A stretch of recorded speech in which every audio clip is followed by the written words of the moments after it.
Good morning, students. Good morning to all. And last day we have started the third lesson, the production analysis, and we have studied about the factors of productions and the characteristics of factor of productions. So today also just we will remind about what we have studied on last day, and we will go to the new chapter. Production analysis. So production is a process of using various material and immaterial inputs in order to make output for consumption. So production is a process of using various material and immaterial inputs in order to make output for a consumption. If you want to consume any of the commodities, we have to take the undertaking of productions. If there is no production, we will not able to consuming any of the commodities. But how can we produce? So if you want to make a finished commodity, we have to using the various material like a raw materials.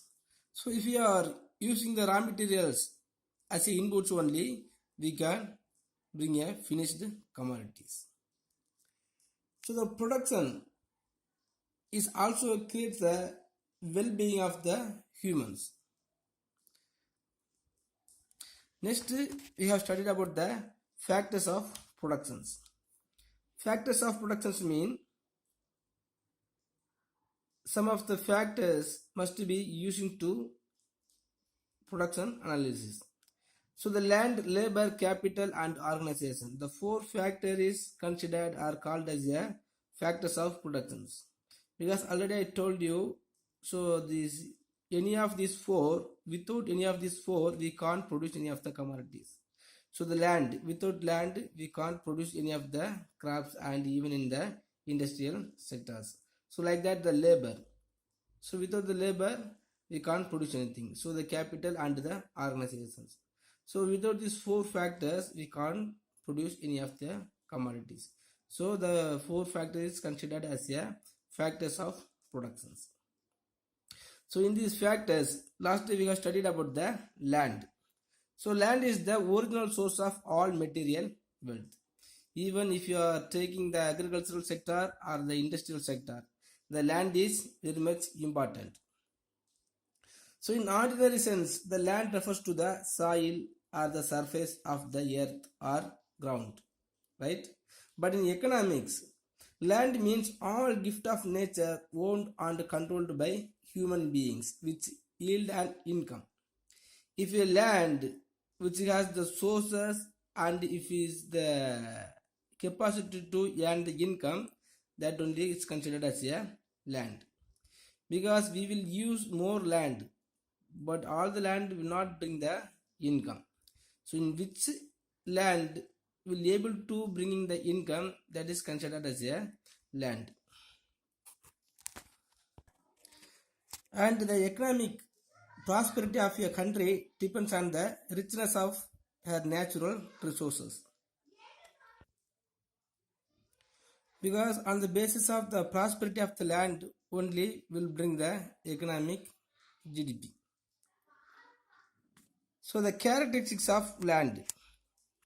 So what is the characteristics of land mean? The land is a primary factor of production. Land is a primary factor of production because even the agricultural sector and the industrial sectors, without the land we can't produce anything. Even if the industrial sector want to build construct any of the building, the land is important. So like that in this agricultural sector also, without the land we can't produce any of the crops. Next, it is the free gift of nature. The land is the free gift of nature because we can't produce the land for any other purpose. So we can use the land for producing any of the commodities. And land is the passive factor of productions.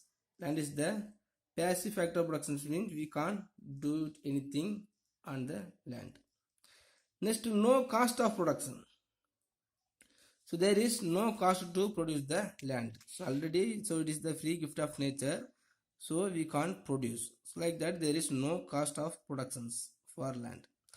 Next, the land is a fixed in supply, and it is the inelastic in supply also. So in a 1 acre land, how much crops we can produce, that is the fixed supply in their land. Okay, because when we are producing, when we are making a more fertility or the more inputs, so we can produce we supply or more. Next, land is permanent. So land is the permanent properties. Okay, so it will not be immorals. Next, the land is immovable. Land will never move from one place to another of the place. Next, the alternative uses. So we can use the land for more purposes. So as for example, if we have some of the land, so we can cultivate any of the crops. Otherwise, we can construct any of the building to establish the industries. Otherwise, we can build a home. Next, the subject to law of diminishing returns. The subject to the land is the subject to law of diminishing returns. Law of diminishing returns mean, so when we are using the land as continuously or in course of time, so the productivity of land will be diminished, will be decreased. Okay. Okay, students. Next one of the factor is labor. The labor is the active factor of productions. Labor is the active factor of productions. It is not like a land. So because the labor can able to think or bring the innovative or inventive, or it will be doing as a very activity. So the labor is the active factor of productions. So the labor means manual labor or unskilled work. The labor means the manual labor or unskilled work. In economics, the term labor has a wider meaning. It means any work undertaken for securing an income or reward. For the purpose of earning the income, the labor will doing any of the work. Such work may be manual or intellectual. Some of the labor will doing as a manually, as a cheap labor for the first example. Some of the persons will be work as by using the intellectual. The work done by an agricultural worker or a cook or a rickshaw puller or a mason is a manual worker. The work of a doctor or a teacher or an engineer is a intellectual work. In short, the labor in economics refers to any type of work performed by a laborer for earning an income. The purpose of earning the income, if the man are doing some of the work, that is called labor. So according to Marshall, the labor represents services provided by the factor labor, which helps in yielding an income to the owner of the labor and power. So next, the characteristics of labor. Some of the characteristics are there in this labor. First, the animate factor of production. The labor is the animate factor of productions. Animate means so the active factor of productions. He can do anything. So what are the innovations are there? It will be bringing by the humans. And if any of the find out, if any of the goods is discovered by the human only. So the labor is called as a animate or activate factor of productions. Next, the labor is an active factor of productions. He will doing more things. Next, the labor implies several types. The labor implies several types. It may be manual or intellectual. Okay, so what are the profession is done by the labor? That is called intellectual work. Some of the cheap labor work is considered as a manual work. The labor is perishable. The labor is perishable means so one day he will die. and their productive power, the productivity of the labor also will be decreased in sort of time. Next, inseparable from the laborer.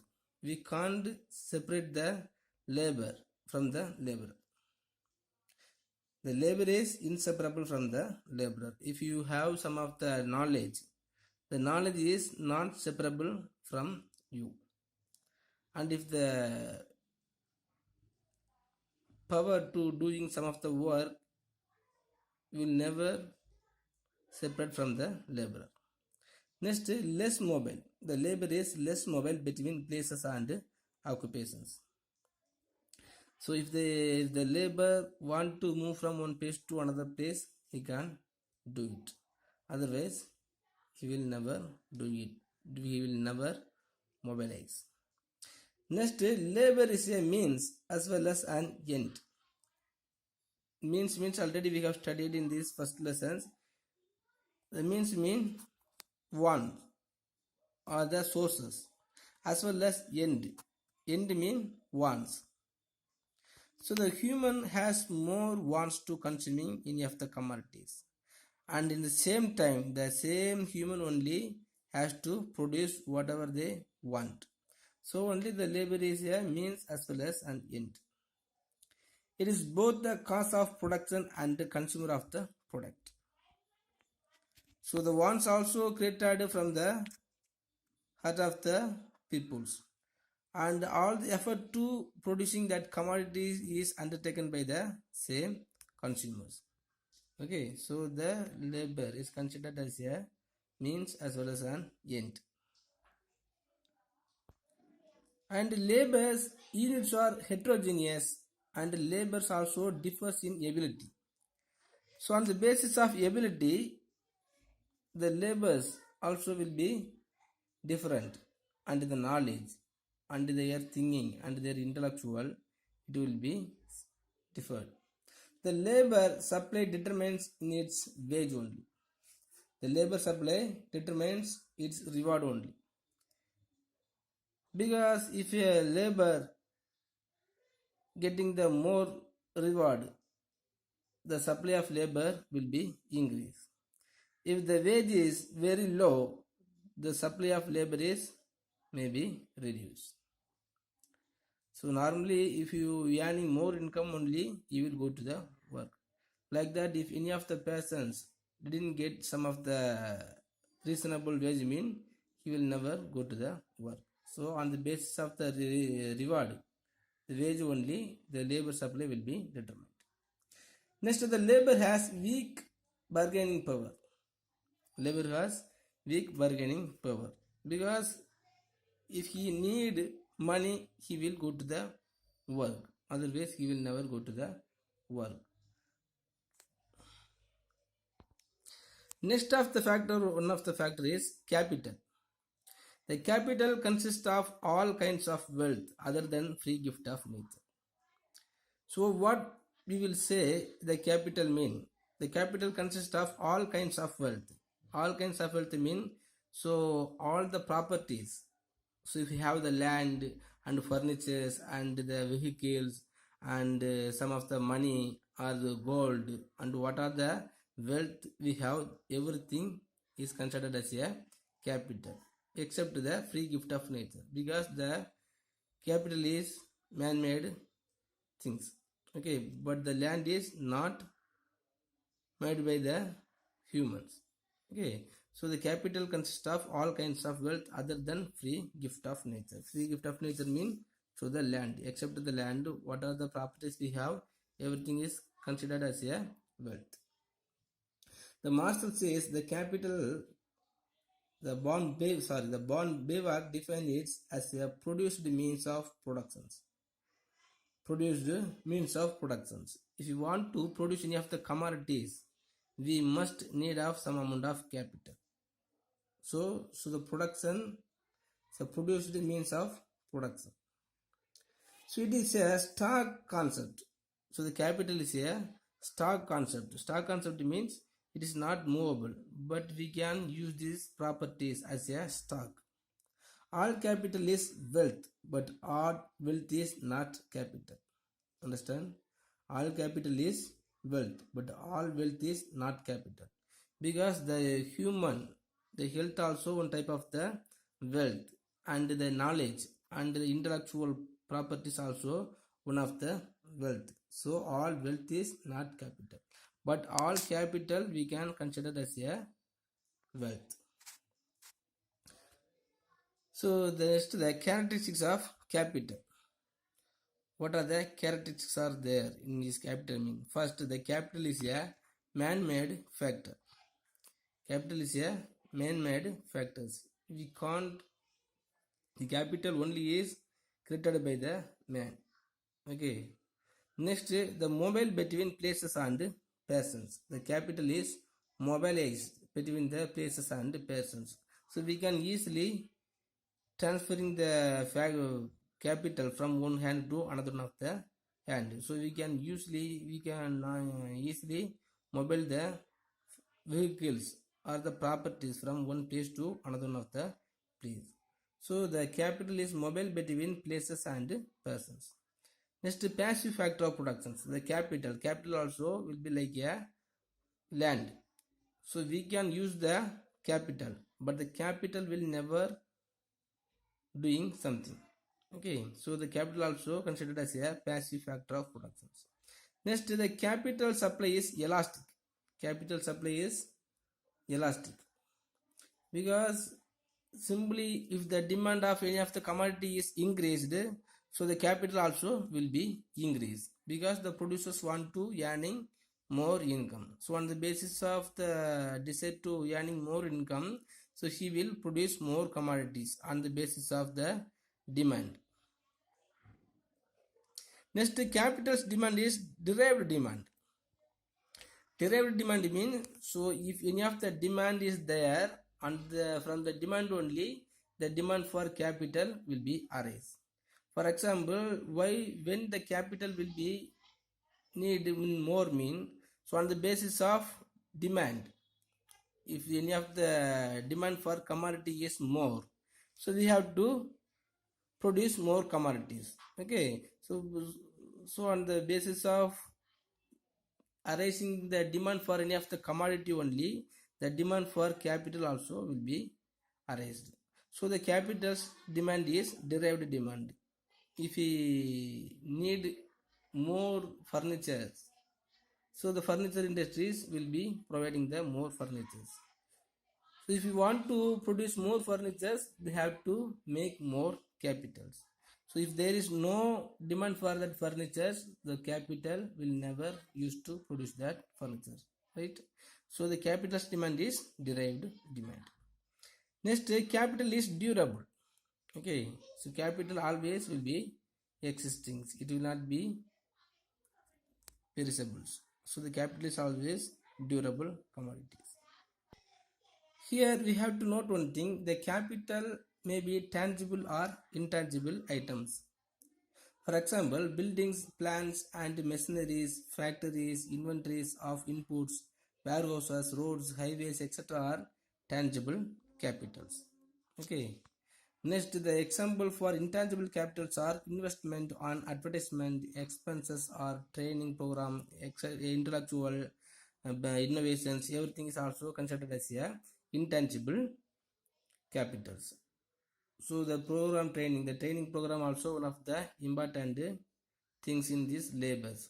Okay, but if there is no training program, the productivity of labor will not be increased or will not be created. So the training program is also provided by the industries, but it will not be tangible and considered as a intangible capital. Next, financial capital.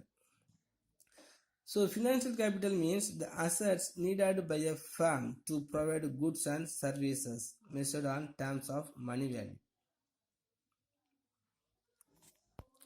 Next, another one of the factor is organizations. So without organizations, we can't produce anything, not can't. So without organizations, we can't increase the supply of productions. So after producing any of the commodities, the things must be reached in the hands of consumers. For that, one of the organization is needed.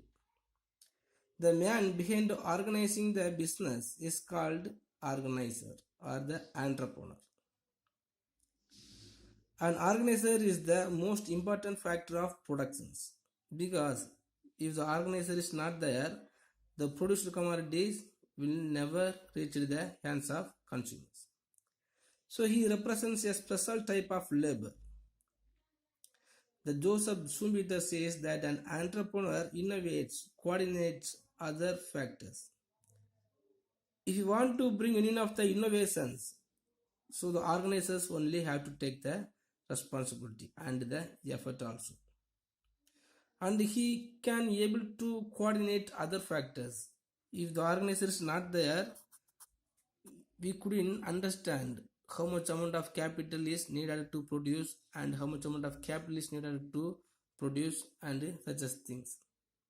So he not only runs the business but bears the risk of business also. If there is no power to bearing the risk of losses, so the no entrepreneur will never achieve. Some of the functions of organizers or organizations. First one is initiation. An organizer is the initiator of the business by considering the situations and availability of resources and planning the entire process of business or productions. If any of the entrepreneur want to establish any of the industries, first he has to take the initial effort. So on the basis of taking the initial effort only, he will achieve and he can able to continue the organizations. So by considering the situation and availability of resources, he should take the plan and the entire process of business productions. Next, innovations.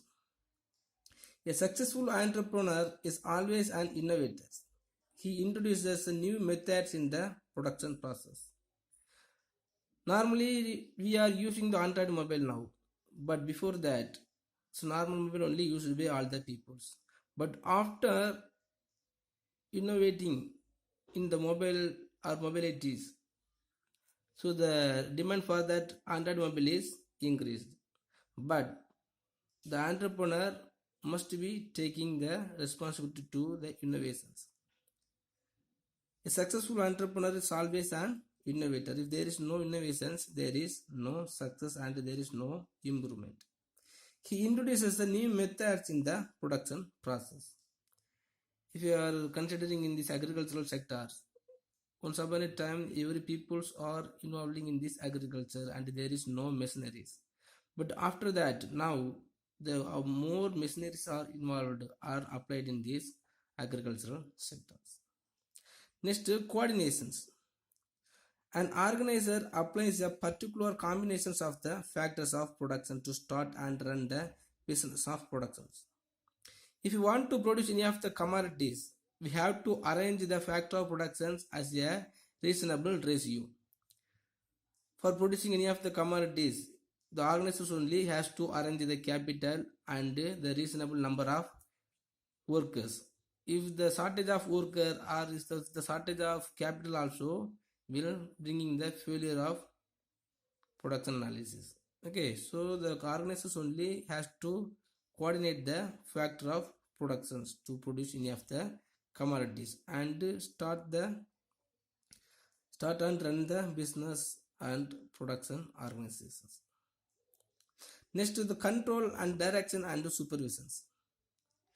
An organizer only controls so that nothing prevents the organization from achieving its goal. He has to control all the things in this production process. And he has to direct all the peoples means all the workers. And he has to undertaking the supervisions effort also. He directs the factors to get better result and supervises for the efficient functioning of all production process. And last one of the function of organizer is risk taking or uncertainty bearing. So there are risk taking and uncertainty. So bearing obstacles. there is more obstacles will arise in these business organizations. So one of the obstacle is arising the losses. So as a good organizer must be taking the risk of losses. And the risk may be ensued, but uncertainty cannot be ensued. They reduce the profit. Uncertainty means, so when we are producing any of the commodities, we will predict the demand may be there or may not be there. Okay, but if there is no demand or the demand will not be arised means, so the profit will never come. Okay, students. So today we have studied the functions of all factors of productions, and just to study that same topic as your study portions. If you have any doubt, please ask me. Thank you.